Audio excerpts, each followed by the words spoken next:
Oh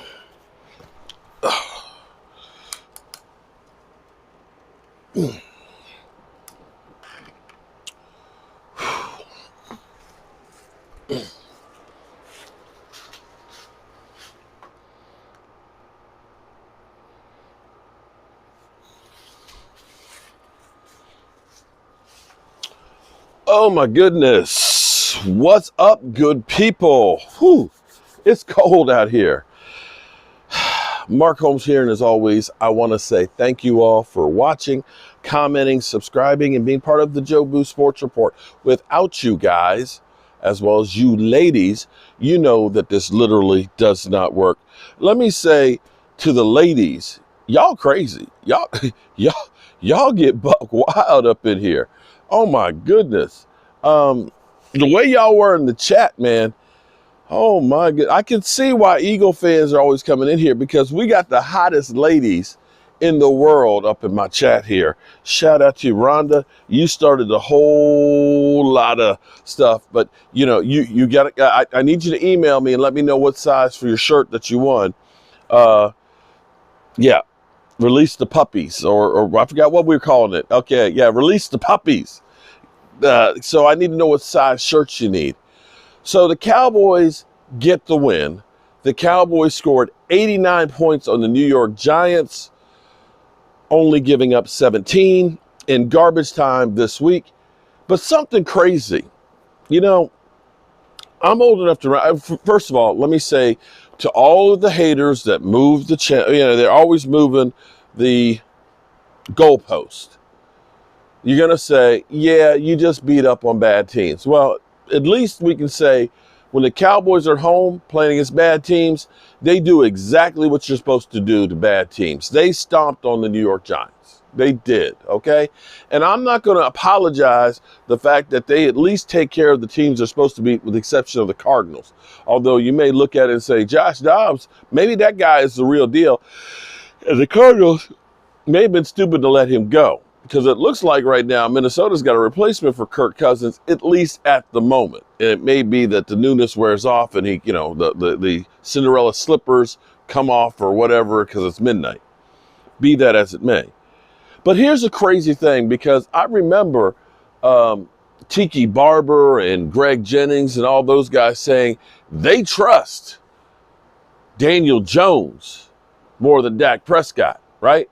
Right? Remember that? And I know what you're going to say. Yeah, well, Daniel Jones, man, you know, he ain't got an offense. He didn't have an offensive line, and he's hurt now. So don't say nothing about Daniel Jones, because he's a good quarterback. You know what's crazy? You know what is really crazy about Daniel Jones, who got $40 million and may never play another snap for the New York Giants, is that Tommy DeVito, a guy still living at home with his mama, who's happy about going home to chicken cutlets, and that she does the laundry and makes up his bed. I'm wondering if she's going to read him a bedtime story tonight. I'm wondering if she's going to take care of those Dallas Cowboys ghosts under the bed that he's going to be seeing tonight. I just wonder if that's going to happen. But that may be the MVP for the Giants, is taking care of Tommy DeVito after that game, because that was crazy.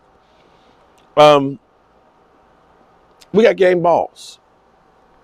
Now, I'm going to say, I know the haters, I don't care what haters. You know what, haters, I'm actually thankful for you, because you give me views, you give me likes, you give me, thumbs downs, you give me comments, you help my algorithm. So I appreciate you. As much as you think that you're actually shutting me down, you're actually helping me to grow. So I'm going to give you haters and trolls actually a game ball here. So something for you. Let me toss you a bone.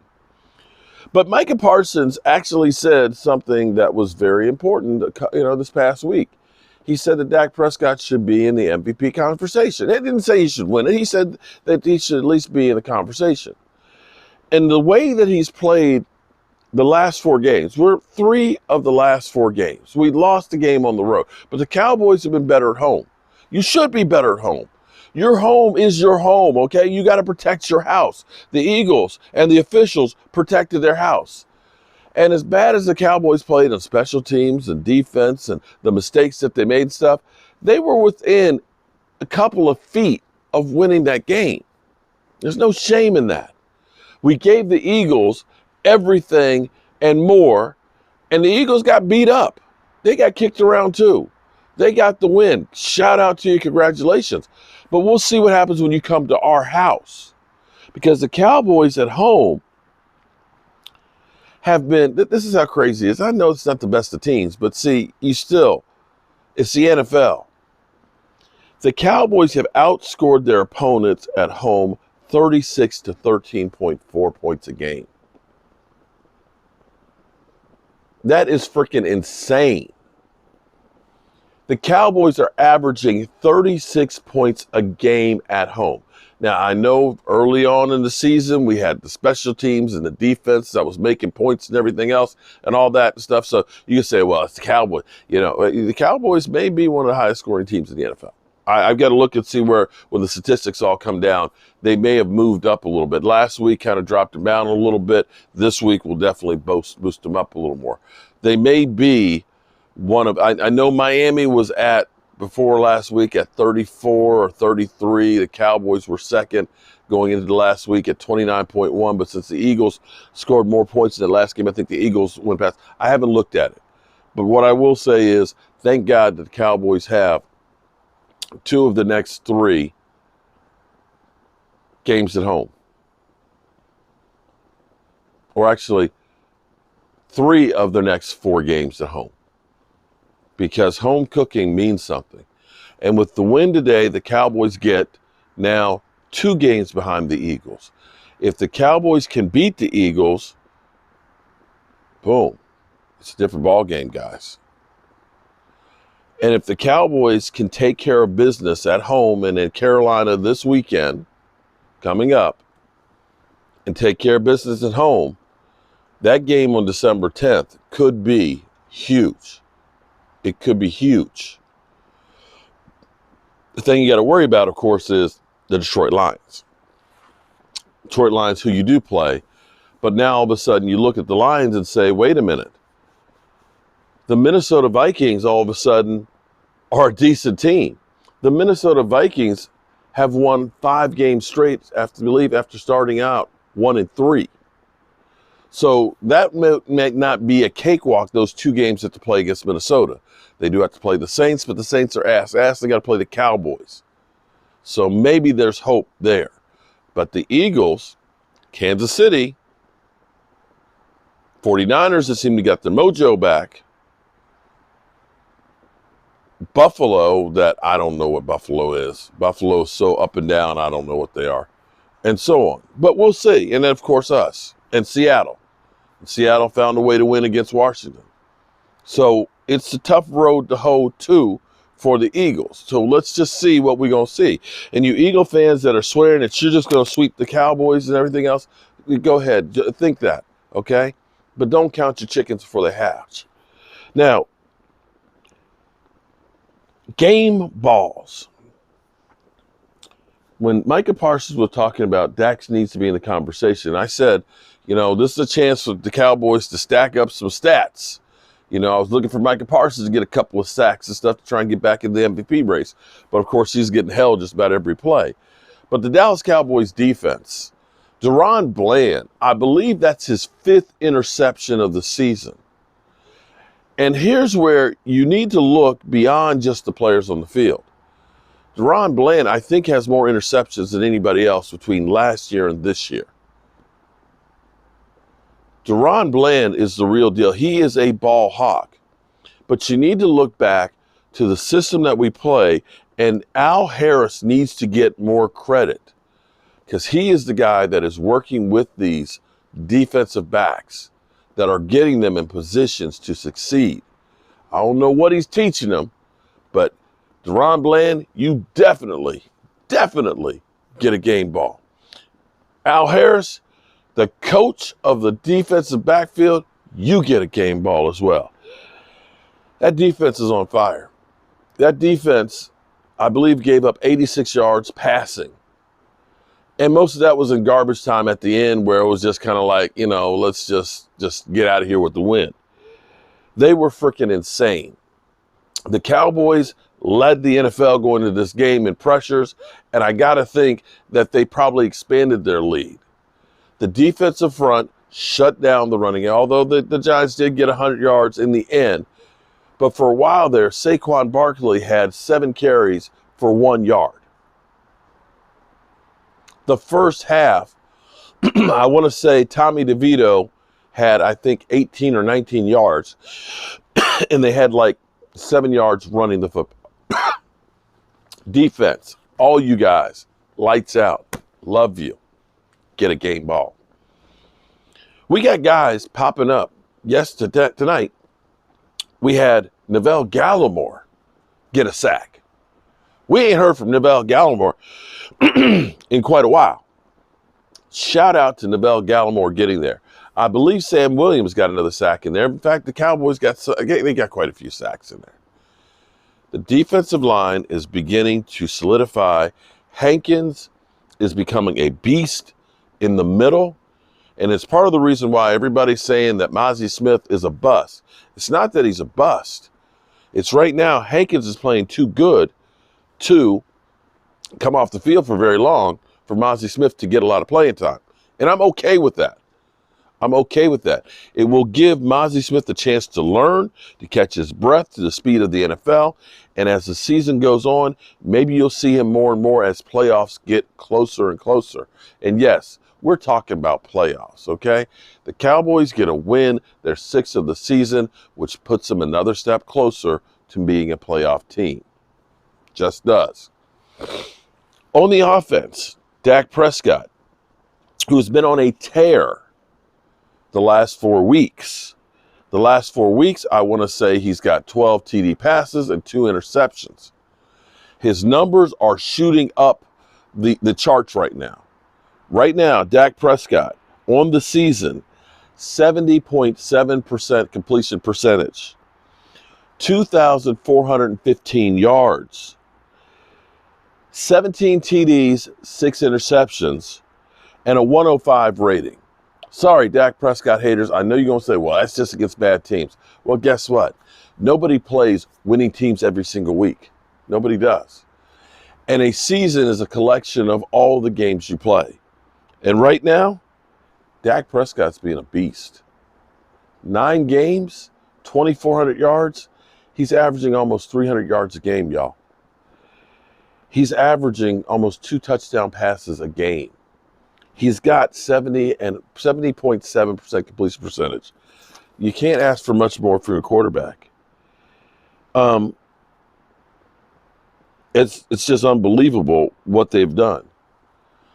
And here's where it's kind of cool.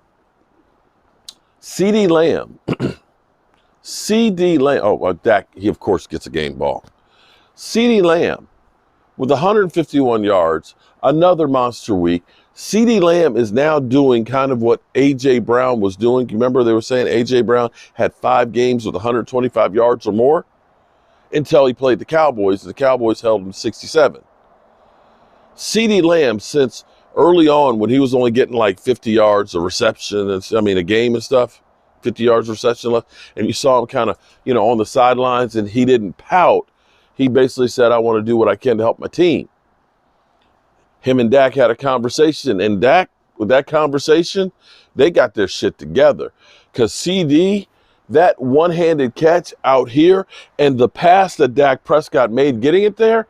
Now listen, you can hate on Dak Prescott all you want, but at least give the man credit for what he did. Yes, there was a miscommunication or a bad pass or something, and Dak had that interception down there in the red zone. Thank God the defense held him. Shout out to the defense. Everybody has some bad plays. But that pass to CD early on where CD caught the ball right here, literally, when you talk about a tight window, that was a no window. That was literally, you got to hold this big to throw the ball through. You got to hold this big. At least recognize that was it. And for those of you out there that said that he can't throw the ball deep, the fact that we finally had a Michael Gallup sighting and touchdown, that deep touchdown pass that he got, oh my God. I'm sorry, Michael Gallup, oh my God. CD, 151 yards, a rushing TD, and a catching TD reception. you of course get a game ball. And here's what I've been thinking about the offense, because I've had a theory on this, okay? That the Cowboys, if you think about the first game when we were basically defense and special teams were kicking ass, it seemed like the Cowboys were really trying to figure out the tight ends. They kept throwing the ball to Jake Ferguson and Peyton Hendershot. Peyton Hendershot got hurt, hadn't played that much. But they kept trying to force it. We had a couple of drops in the end zone. We had Michael Gallup drop one in the end zone and things like that, okay? And stuff. But it seemed like we were working on trying to get the tight ends together, right? Then it seemed like we were trying to work the next couple of games on the running game, and that wasn't really doing too much right there, okay? And then all of a sudden it was like, okay, we're going to start working CD. We got CD going the next couple of games. Then it seemed like we were working back with Jake Ferguson. And now Jake Ferguson is becoming a weapon, right? So we got that thing going. And it felt like from play one that the Cowboys said, now it's your turn, Brandon Cooks. Because all I've been hearing from the talking heads, like, yeah, the Cowboys, they idiots and stuff. Everywhere Brandon Cooks goes, he gets 1,000 yards, and he's just disappeared. The Cowboys said, okay, let's check this one off the list. Brandon Cooks was a beast today. They went to Brandon Cooks early and often, and he showed up and showed off. 174 yards. To have one guy with 174 yards, another guy with 151 is freaking insane. For Dak Prescott to have 400 yards, 404 yards today, 404 yards, 4 TD passes, and a running touchdown. The offense was in gear. I know it was the Giants, but it's still hard to put up those numbers. And for those out there that say, well, that's nothing, I want you to take and think about this for a second. Dak Prescott in his career has 9 400-plus yard games. 9 of them. You can take every other Cowboys quarterback that has ever lived or played a game and put together all of the 400-yard games, and it's only 8.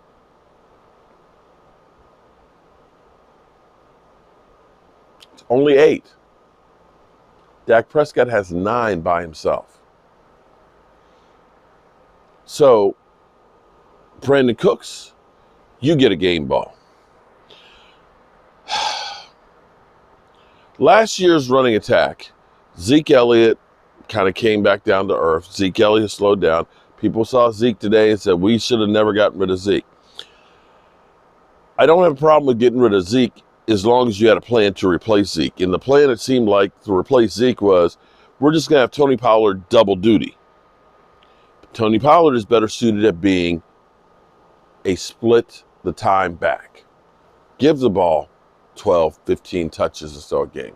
He's not a guy you can have there touching the ball every game, 20 plus plays.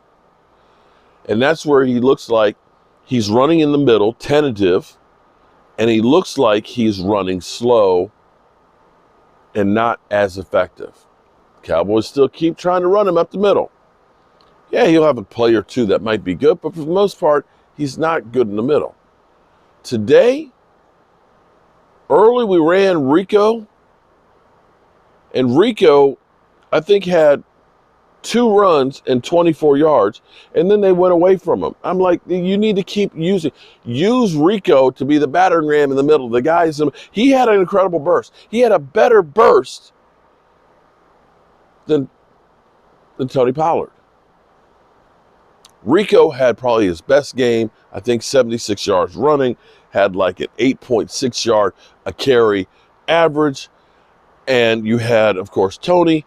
He ended up having like 50-some yards. I think it was like 3.7 yards a carry. You need to split the time between those guys, and you will be more effective with the running game, in my belief. And I think that has to be, I hope, a light bulb coming on. So Rico, getting yourself down the field, definitely gets a game ball. But we had so many guys that made catches and touchdowns. Jake Ferguson got one. He didn't have a whole lot of catches. I think he only had 3 or so today. But, everything is collective. Michael Gallup, like I said, here was what I liked seeing about Michael Gallup, because I kept saying, is Michael starting? And of course, DMB is like, yeah, I said, there he is right there. Start, we'd see him out there. I saw him actually seal the end a couple times on blocks. He was out there, and I don't know if the Cowboys were trying to send him a message and say, you've been dropping the ball, you're going to do some dirty work. And when you get a chance, you better show something and do something. Because we're not just going to keep trying to get you the ball and you're ass. And guess what?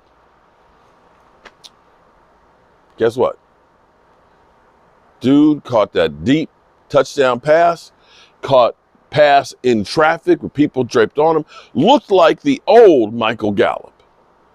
I liked seeing that. But maybe that was a way of saying, you got to earn it. And there's nothing wrong with making a guy earn that playing time in there. I look at this and say, whoever, I don't care if they are the lowest paid guy on the field. If he's giving you a better chance to win, you play him. If Jalen Tolbert is playing better than Michael Gallup, by all means, play Jalen Tolbert. We need to say, screw your feelings. Jerry, screw what you're paying the guy. You got to put the best people out there doing the best things that will make this team win. There you have it. And I'm going to say one final part in here. The offensive line, again, is going against the Giants. I know this felt like the Cowboys were running practice 7-on-7. I get it. The Giants are a bad team. They're awful. But you have to say, when Tyron Smith is healthy, and I think everybody got out unscathed, I think Jordan Lewis got a little nicked up. I don't know what the injury is, but that'll give playing time to one of the younger guys. Our right side of our offensive line is TNT. It's dynamite. TNT. Tyron and Taylor. That left side of the offensive line is strong. If we can keep Tyron Smith healthy going, and I know that's a tall ask, Tyler Smith, the Cowboys just need to be drafting offensive linemen in the first round because it seems like they do that well. They haven't missed on a first-round offensive lineman yet.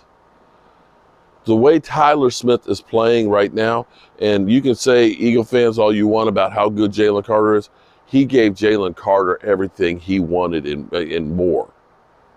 Jalen Carter did not run over Tyler Smith. And Tyler Smith is going to be a standout on this Cowboys offensive line for a long time. The right side needs some work. But today, they played well. They gave Dak time. They opened up some holes for the running backs. They did what they're supposed to do against an inferior team. We won't know really. Now, the Commanders, mind you, Sam Howell's got more passing yards than anybody else in the NFL right now. We got Carolina, which has got one win. You can't sleep on them. 1 o'clock game, you got to take care of business. Then on a short week, you got to face the Commanders that are a wounded animal that have an offense that is slinging the rock. And there you have it, good people. That's all I got. And I have no shoes on out here in the cold, and my feet are freezing. But I want to say, as always, thank you guys for everything that you do to support the Jobu Sports Report. I appreciate each and every one of you. And remember, tell the people you love how much you love them, because life is short. And you don't want to regret not telling them how you feel. I love you guys.